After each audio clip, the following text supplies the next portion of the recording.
नमस्कार बच्चों, घर पर रहिए, आप सुरक्षित रहिए।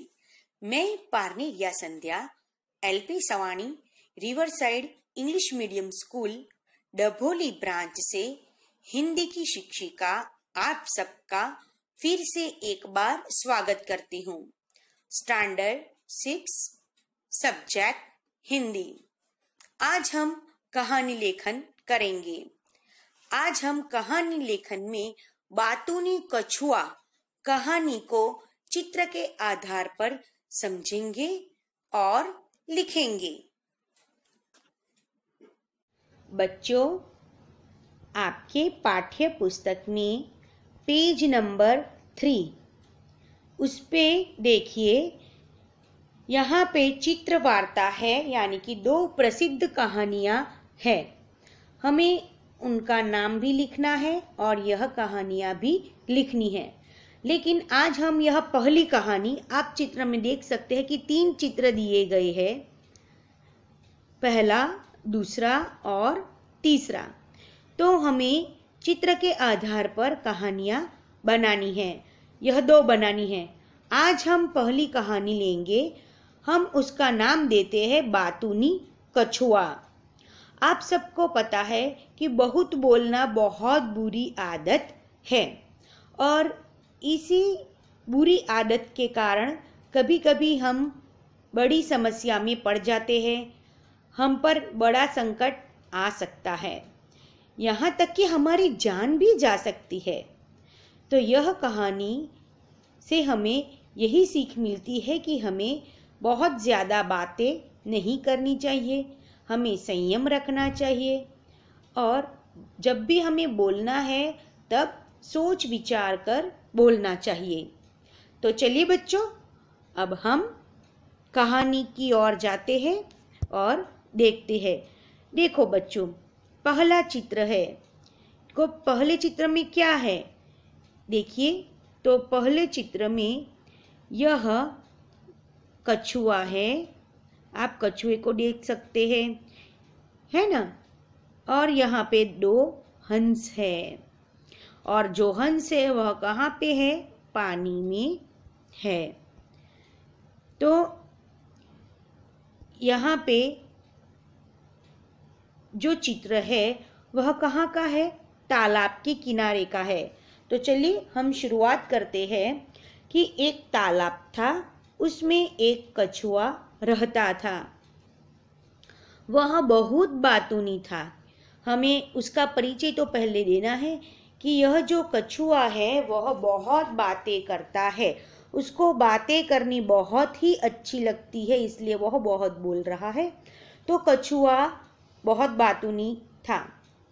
वहीं 2 हंस भी रहते थे कि उसी तालाब में 2 हंस भी रहते हैं।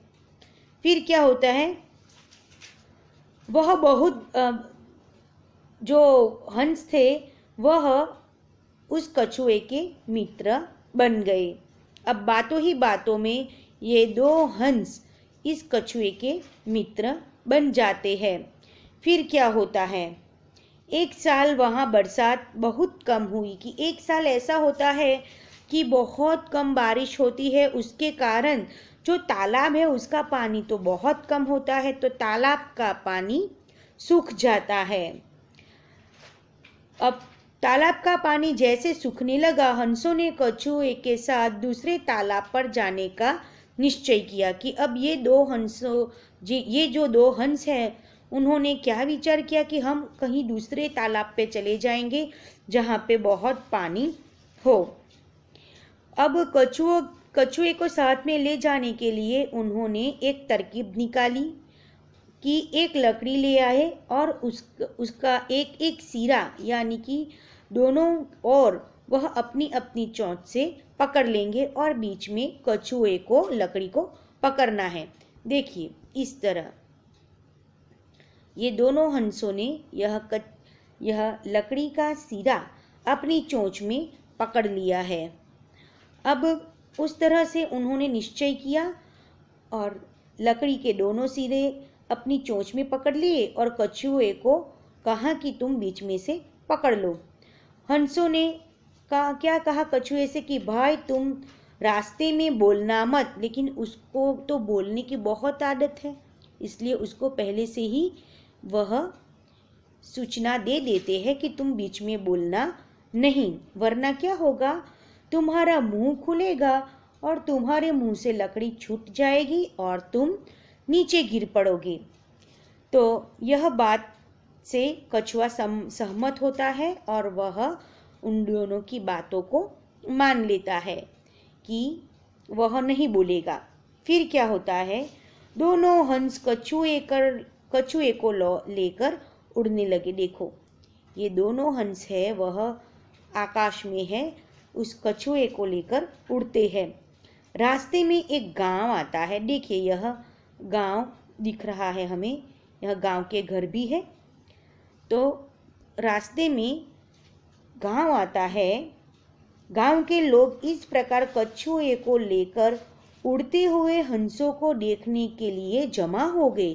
यह देखिए, यह जो लोग हैं वह कछुए को देखने के लिए कि ये उड़ता हुआ कछुआ, ये हंस, दो हंस उसको लेकर जा रहे हैं, यह देखकर सबको बहुत ही आश्चर्य होता है। इसलिए यह नज़ारा देखने के लिए गांव के लोग सब इकट्ठे हो गए। ऐसा तो कभी किसी ने देखा ना होगा ना, इसलिए, और सब इकट्ठे हो गए, लोग जमा हो गए।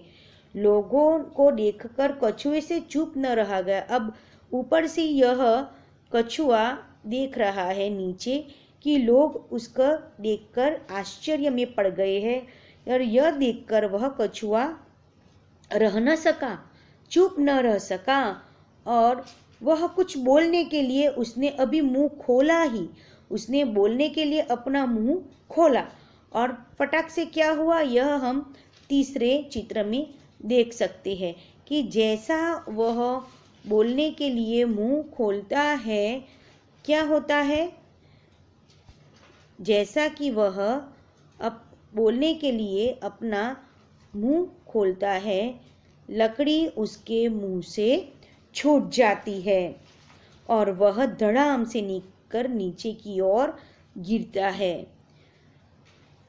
फिर वह जमीन पर गिर पड़ा और मर गया। क्यों? क्योंकि यह देखिए आप, गांव तो बहुत नीचे है और वह कितना ऊपर है।